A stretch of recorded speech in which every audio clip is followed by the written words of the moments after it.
n'est pas basé sur un système méritoire. C'est ceux qui produisent le plus qui sont les plus perdants dans l'histoire. Arrêtez de penser de manière bête, vous répétez, oui l'école c'est gratuit, comme la santé, c'est pas gratuit. À l'heure actuelle, c'est chacun pour sa peau. Tout le monde tire la couette de son côté, tout le monde s'en fout de tout le monde. Il n'y a plus aucune solidarité. Parce que l'islam ne fait pas vendre. Salam alaikum les frères. Aujourd'hui, on va aborder 7 points qui font que tu vas vraiment prendre conscience de la situation actuelle de la France et à quel point il faut que tu fasses les causes très rapidement à partir d'ici, Inch'Allah. On se retrouve tout de suite. Alors le premier point que j'aimerais aborder les frères, c'est le climat actuel de la France. Actuellement, que tu sois musulman ou pas, quand tu es français résident en France, c'est très compliqué. Il y a pas mal d'insécurité, pas mal de tensions entre les différentes communautés. Et au quotidien, tu ressens un peu cet individualisme qu'il y a au sein de tous les résidents en France. Et pour imaginer un peu plus la chose, que ce soit dans n'importe quelle communauté, tu retrouves ce sentiment-là. Avant, quand on était un peu moins consumérisme et capitaliste, etc., on se retrouvait souvent entre voisins, entre proches. Même les grands qui étaient dans ta cité, c'était comme des grands frères et vice-versa. Toi, t'étais comme leur petit frère. Malheureusement, à l'heure actuelle, c'est chacun pour sa peau. Et vous le savez, vous le voyez de plus en plus, c'est vraiment chacun pour sa peau. Tout le monde tire la couette de son côté et tout le monde s'en fout de tout le monde. Il n'y a plus aucune solidarité, même au sein de ta propre famille. Et je ne vais pas dire que ça peut se comprendre, mais le fait est que à l'heure actuelle, les temps sont vraiment, vraiment très durs. Et pour élargir le spectre, moi à l'heure actuelle qui habite plus en cité, qui habite à la campagne, bah, au début je pensais vraiment que c'était un souci. Ça en fait partie bien sûr, mais je pensais que c'était le principal souci. C'est ta couleur de peau, de la manière dont tu t'habilles ou autre. Et en fait je me suis rendu compte qu'en parlant avec des gens non maghrébins ou des Français entre guillemets pure souche, des autochtones si tu veux appeler ça comme ça, que c'était le climat qu'il y avait de manière générale dans la ville ou le village, ça dépend comment tu vois les choses. Et que c'était pas forcément dû à mes origines. Et en fait, quand tu comprends ça et que tu fais le parallèle de l'autre côté par rapport à, comme je le dis, ce qui se passe en cité ou autre, c'est que les gens, ils ont plus aucune parole de nos jours, ils ont plus aucune solidarité. C'est vraiment très très très très individuel. Et, et tout ça, ça augmente, ça accentue cette sensation pardon, de solitude. T'es là, t'as vraiment l'impression de te retrouver seul face à toi-même, seul face à tes problèmes.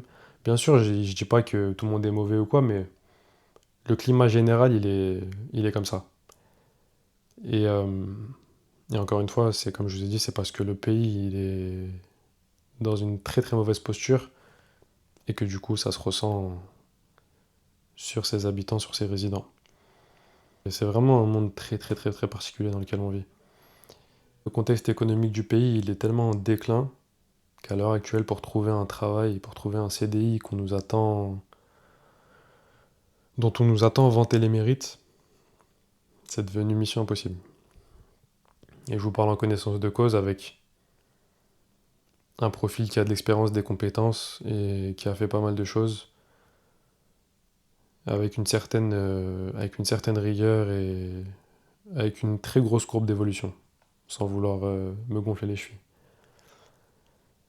Mais pour en revenir, le deuxième point, ça sera surtout dû justement à une fiscalité qui est écrasante.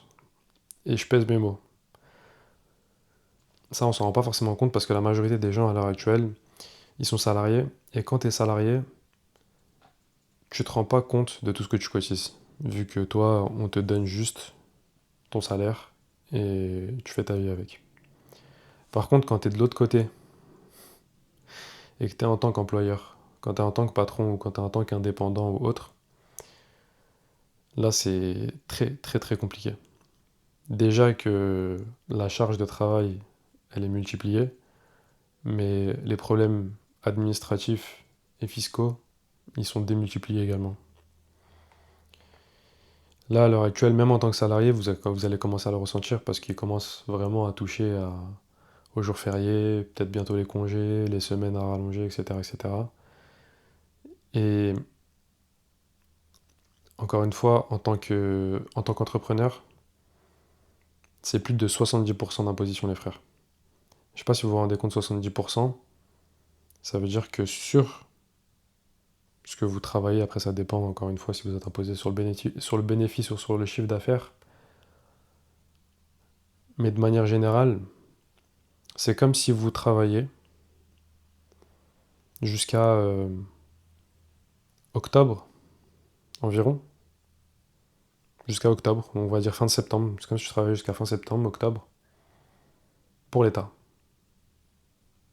Je le répète, c'est comme si tu travaillais jusqu'à fin septembre, voire octobre, seulement pour l'État. C'est excessivement écrasant d'être imposé à ce niveau-là. C'est-à-dire que si demain, tu prends 100 000, d'accord? Tu génères 100 000 plutôt, l'État va t'en demander 70. Entre ce que tu vas être imposé sur ta société, le salaire que tu vas te verser,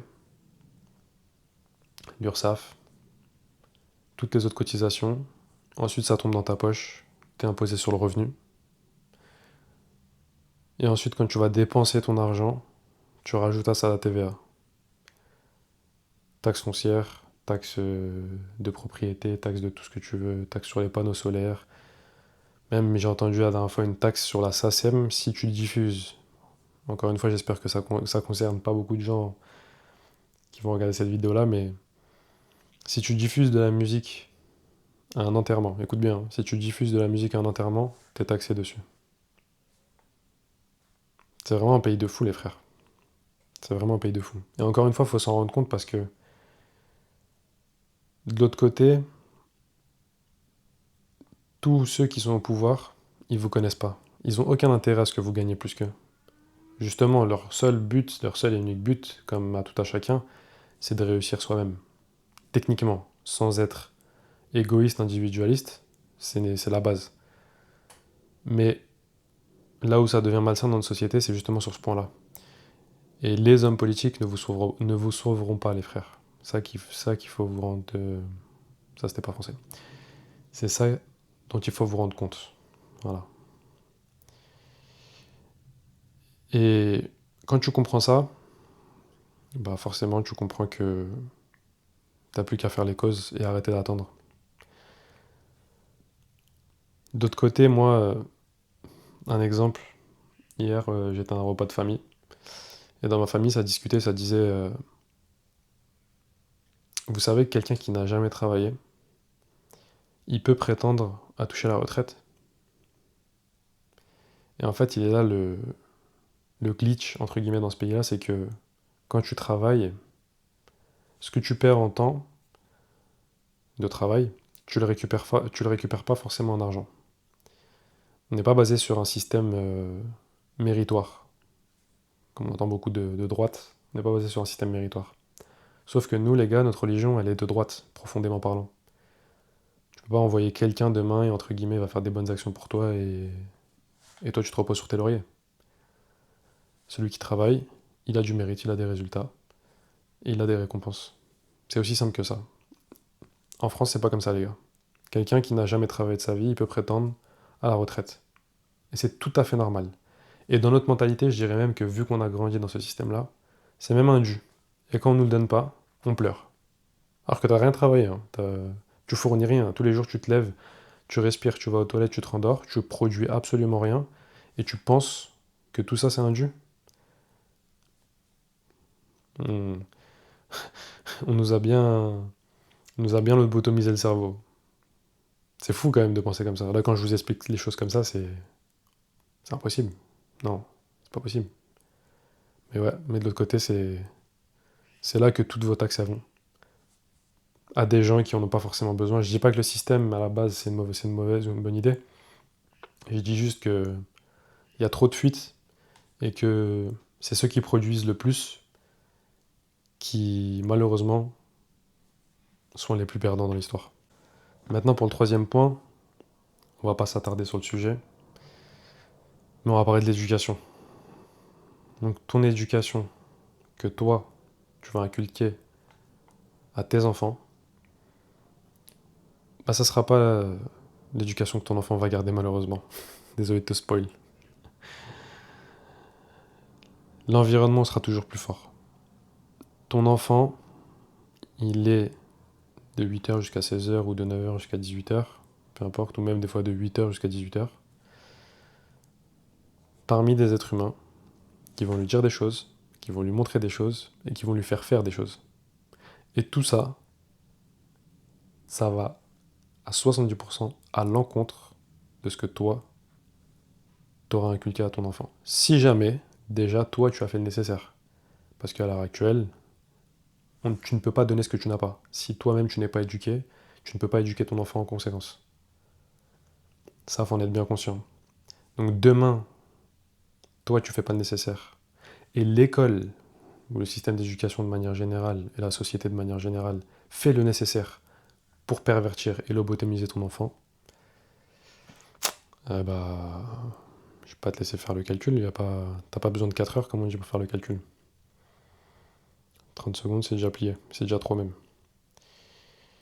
Mais il faut en être bien conscient, les frères.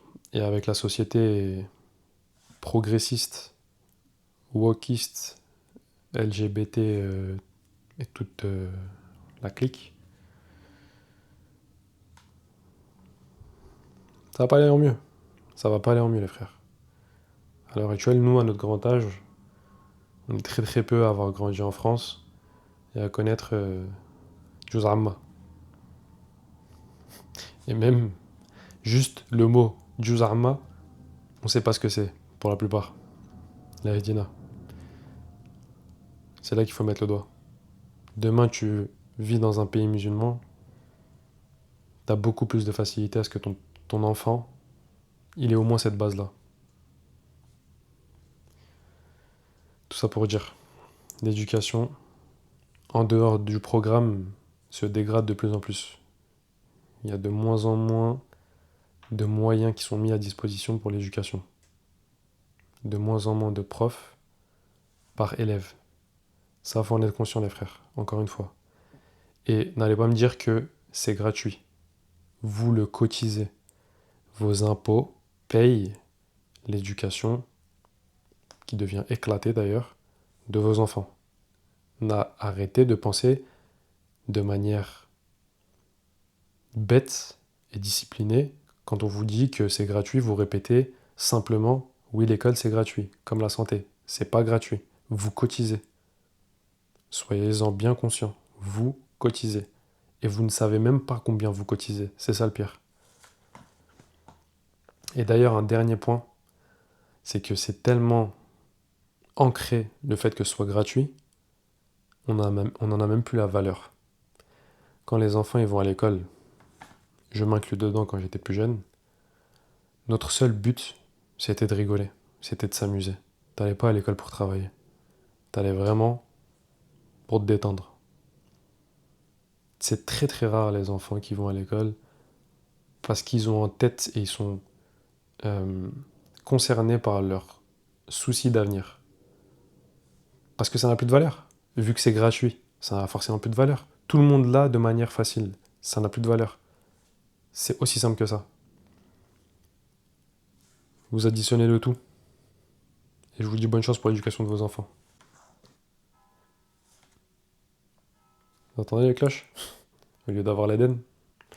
Bref, du coup pour le quatrième point, pour faire le lien avec notre société progressiste, wokiste, etc. À l'heure actuelle, c'est c'est très malsain ce qui est en train de se passer. Il y a tout qui est fait pour que tout le monde soit perverti. Et vous allez me dire encore une fois, non, t'abuses, il y a encore du bien, il y a encore du bon, il y a encore du gentil. J'ai pas dit qu'il y en avait pas les frères. J'ai juste dit en, en relation, en pourcentage, la décadence, elle est poussée à un point où le bien, malheureusement, il a même plus sa place dans notre société. Et, et ça, on peut s'en rendre compte très facilement avec un phénomène chez nous, c'est que à l'époque, il n'y avait pas autant de décadence chez les Maghrébins. Et surtout chez les Maghrébines, notamment. De manière générale, on va dire nos sœurs. Il y avait une certaine pudeur vis-à-vis des frères, vis-à-vis des parents, vis-à-vis de tout le monde, parce que bah, il y avait cet honneur à tenir. Il y avait cette image à tenir. Alors qu'à l'heure actuelle, c'est tellement répandu que justement, si tu n'es pas dans ce coin, dans ce côté-là, pardon, de la société, t'es un peu bizarre, t'es un peu extrémiste ou autre. Alhamdoulilah, il y a de plus en plus de sœurs qui prennent conscience aussi de l'autre côté, qu'il faut se voiler, qu'il faut se couvrir, etc. Mais le combat, il est très très très compliqué. Et avant, il n'y avait pas autant de mise en avant de, de, de ce côté-là de la perversion. Vraiment, avant, les sœurs, elles avaient peur, comme je l'ai dit, des frères, des gens qui la connaissent, etc. Et maintenant, c'est tout le contraire, c'est devenu un argument marketing. Il y a même des femmes qui sont même pas d'origine maghrébine ou autre, qui se font passer pour des maghrébines parce que c'est plus vendeur. Vous voyez à quel point on est tombé? Parce qu'il y a des sœurs qui font partie de notre communauté qui, elles, n'ont pas eu de respect vis-à-vis d'elles-mêmes, tout simplement. Et elles ont instauré un peu cette image, elles ont un peu normalisé la chose, que du fait de se dévoiler et de se montrer. Sous prétexte, encore une fois, de indépendante woman. Il me fait rigoler ce terme. Tout ça, ça vous a été mis en tête pour que justement l'homme et la femme se perdent dans leur rôle du quotidien. Et qu'en fait, une femme, du coup, maintenant, elle a plus besoin d'un homme, forcément. Parce qu'on dit toujours, les femmes, elles cherchent un homme riche, un homme puissant, un homme ci, un homme ça, mais c'est quelque chose qui est ancré au plus profond de nous-mêmes. Une femme, si demain, elle enfante, elle voudra le meilleur garant, le meilleur partenaire pour protéger sa progéniture. Ce qui est normal. Et nous, de l'autre côté, les hommes, on veut une femme qui puisse absorber un peu tous ces coups de la vie qu'on doit affronter. Quand je dis coups, c'est des coups, c'est pas forcément les coups, bien que ça peut être les deux. Mais encore une fois, quand tu pousses les femmes à être indépendantes, et je dis pas que c'est une mauvaise chose, je dis juste que quand c'est poussé à l'extrême, ça crée ce décalage dans lequel on est à l'heure actuelle. Il n'y a plus de femmes qui souhaitent trouver un mari, entre guillemets, euh, qui soit juste capable. Vu que les femmes maintenant, elles ont accès facilement à la richesse, que ce soit, quand je dis la richesse, à la liberté financière, on va être plus neutre dans les termes, bah en fait, ces femmes-là, quand elles vont rechercher des critères chez un homme, ça sera plus forcément les critères que je vous ai cités précédemment, ça sera d'autres critères.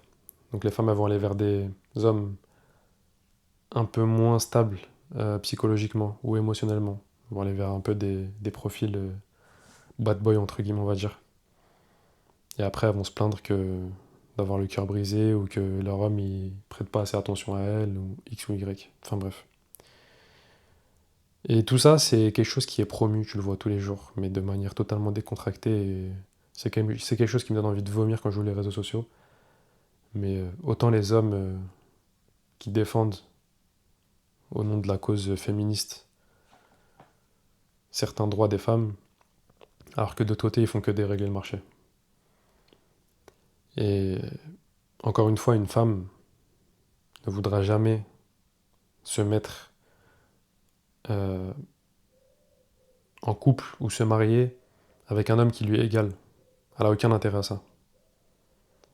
Du coup, on est de plus en plus fragile dans nos couples. Je crois qu'il y a 70% pardon, de divorces en Île-de-France. Ce qui est. Je peux même pas dire c'est énorme.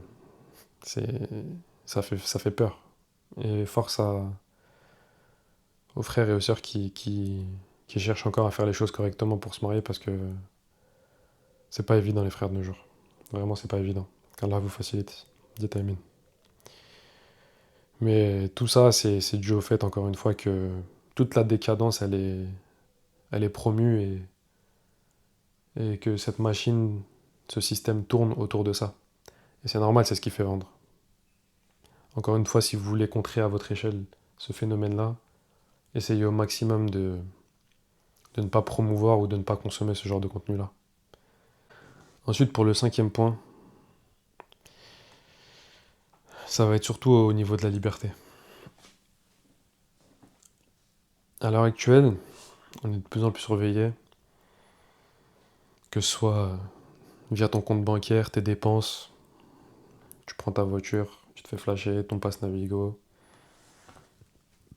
un peu tous les services, entre guillemets, gouvernementaux qu'il y a sur Internet, ils sont tous reliés pour une bonne raison.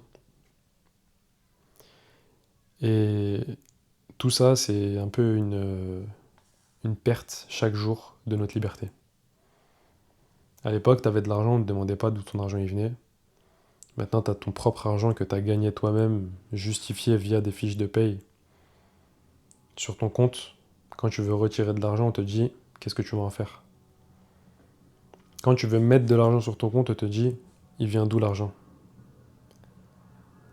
Et à chaque fois, tu dois fournir des justificatifs dans tous les cas.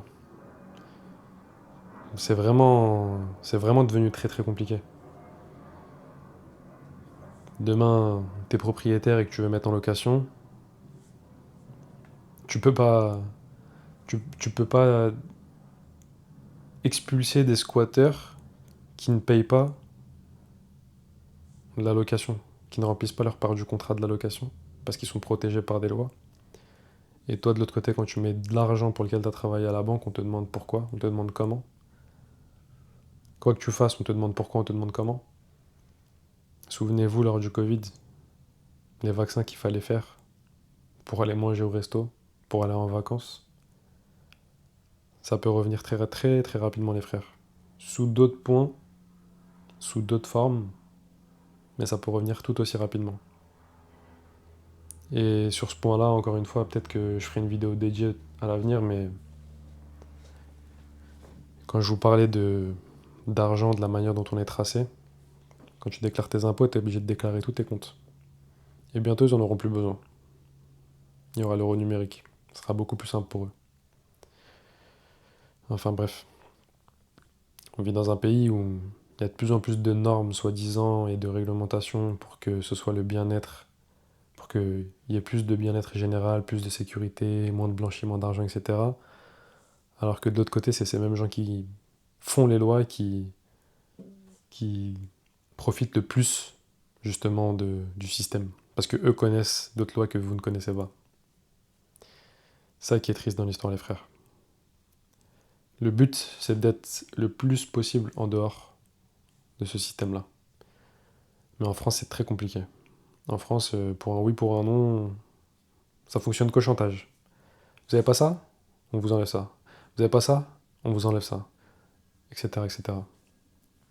Malheureusement, tu es obligé de te plier d'une quelconque manière à un moment donné ou à un autre. Sinon, une traha dans la nuque. Ensuite, pour le sixième point, les frères, j'ai décidé de le mettre en sixième parce que c'est la headline de la chaîne. En tant que musulman, en tant que religieux tout court, en tant que religieux. Parce que si je dis en tant que musulman, les gens ils vont dire ouais, tu fais encore la victime. En tant que religieux tout court, il n'y a pas de place pour la religion dans cette société. Encore une fois, cette société ne recherche que l'argent. Ces dirigeants qui sont au pouvoir ne recherchent que l'argent. Via le pouvoir, ils ont la possibilité de lever plus de fonds, d'avoir plus de confiance d'investisseurs ou autres, de manipuler plus de gens qui ont potentiellement des sommes ou des intérêts dans leurs histoires. Et tout ça, c'est toi qui en paye les conséquences. C'est toi, en tant que religieux, donc musulman, qui en paye les conséquences. Tu ne fais que payer pour les décisions malmenées d'un dirigeant avare et cupide. Ça, il faut bien te le mettre en tête.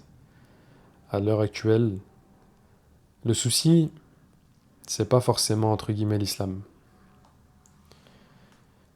Mais il faut être bien conscient que l'islam, c'est pas vendeur. Ça rapporte pas d'argent. Ah oui. Comment tu vas faire pour boire de l'alcool? Comment tu vas faire pour te droguer? Comment tu vas faire pour faire toutes ces horreurs, toutes ces mondanités horribles et décadentes? Je sais pas comment on dit. Si t'es musulman, ou si t'es croyant, ou si t'es pratiquant. Impossible. Sauf que tout ça, ça ramène de l'argent. Au même titre que un divorce ramène de l'argent. Tu vas avoir un enfant pourri gâté, forcément, tu vas vouloir compenser. Ta femme, elle aura son loyer à payer, sa voiture. L'homme, pareil, de son côté.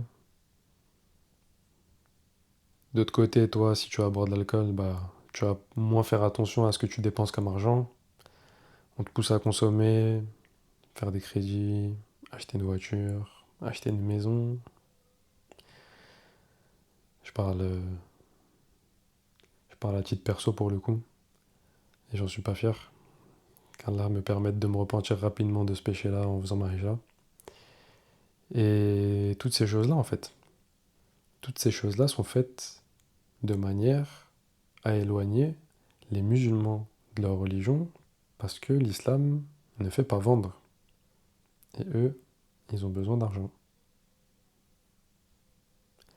Il est là le problème. Le problème, c'est pas dans ton voile, c'est que si t'es une femme au foyer et que tu restes à t'occuper de ton foyer correctement, d'éducation de tes enfants, bah tes enfants ils vont pas pouvoir consommer. Et toi, tu restes au foyer, tu vas moins consommer que si tu sortais avec tes copines et que tu laissais tes enfants chez la nounou.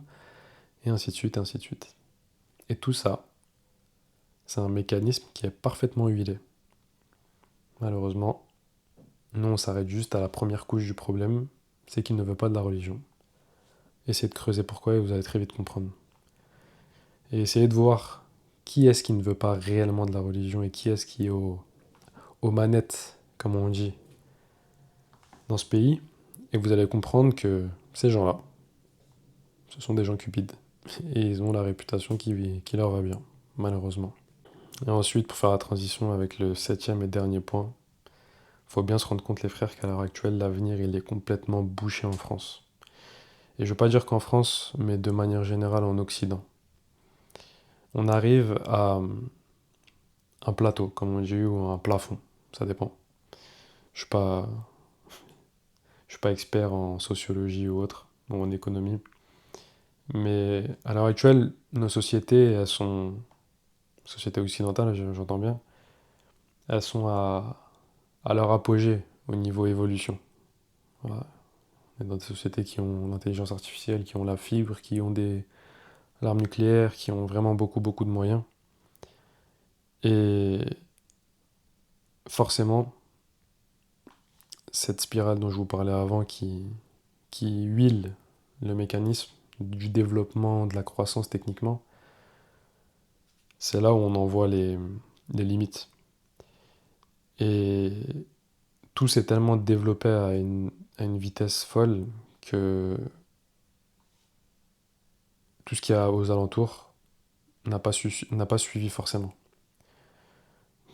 Vous le voyez très bien, ceux qui sont parisiens ou ceux qui sont dans les grandes villes, les infrastructures, elles sont absolument pas adaptées au nombre de personnes qu'il y a.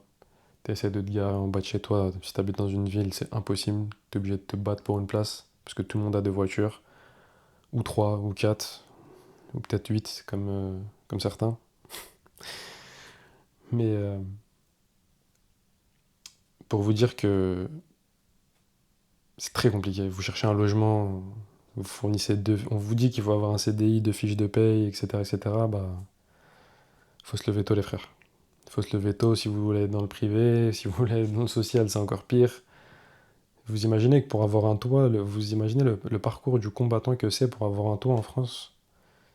Si vous êtes dans une situation normale, je parle encore une fois, parce que la France va toujours, pardon, vous tendre la main si vous avez des problèmes. Donc si vous avez un enfant, vous êtes divorcé, ou si vous avez un enfant et vous êtes à la rue, ça va aller un peu plus vite pour vous. Mais si demain, t'es avec madame et que tu veux prendre un appartement et que t'as pas d'enfant, bah bon courage, frérot. Vraiment bon courage. Et si t'en trouves un, bon courage.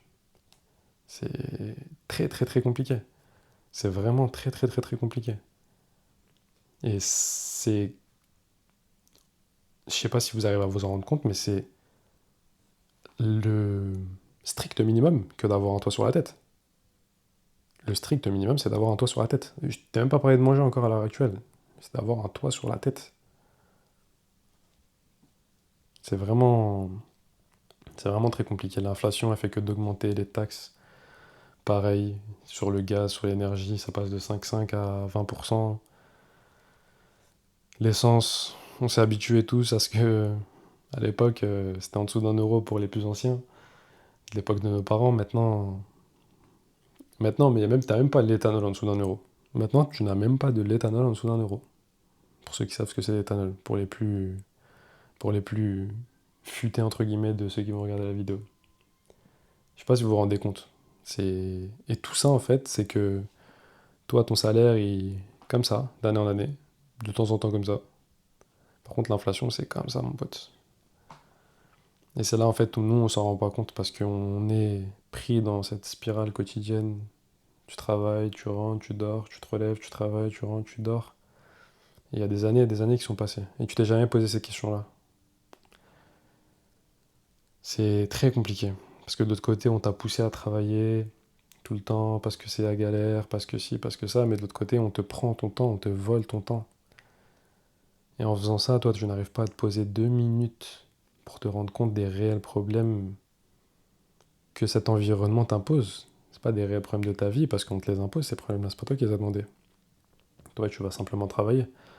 Après, on fait pas non plus en sorte de chercher parce que forcément, sinon, on serait déjà au courant. Mais ça reste, euh, ça reste un point sur lequel il faut faire attention, les frères. Vraiment. Les salaires qui stagnent, l'immobilier qui est inaccessible, le coût de la vie qui explose, les entrepreneurs qui veulent de moins en moins embaucher des salariés. Il y a de plus en plus de gens qui bossent en freelance parce que c'est plus flexible. En France, je vous dis ça en tant qu'entrepreneur. De l'autre côté, quand tu es là, tu embauches quelqu'un, tu veux virer quelqu'un, c'est mission impossible. Si le mec il est en CDI, il a le totem de koh, tu peux rien lui faire.